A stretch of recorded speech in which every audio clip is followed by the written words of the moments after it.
ఈరోజు దేవుని సన్నిధికి వచ్చిన నీతో నా దేవుడు ఏమంటూ ఉన్నాడంటే, ఆయన సన్నిధిలో నువ్వు నివసించాలి అని అంటే, ఆయన సన్నిధిలో నీవు ఉండాలి అని అంటే, ఆయన సన్నిధిలో అతిథిగా నువ్వు మార్చబడాలి అని అంటే, మొట్టమొదటిగా యథార్థమైన జీవితం నీలో ఉండాలి. నీతిని అనుసరించి మాత్రమే నువ్వు నడుచుకోవాలి. ఈరోజు క్రైస్తవం ఎలా ఉందయ్యా అంటే, వారు కూడా అన్యుల వల్ల జీవిస్తూ ఉన్నారు.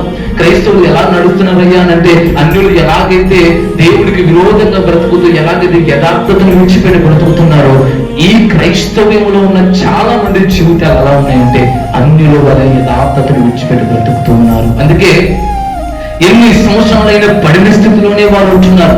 ఎన్ని సంవత్సరాలన్నా ఆ దిగజారిపోయిన అనుభవాల్లోనే ఉంటున్నారు. ఎన్ని సంవత్సరాలన్నా ఆశీర్వాదం వారి జీవితంలోనికి రాకపోవడానికి గల కారణం ఏంటో తెలుసా?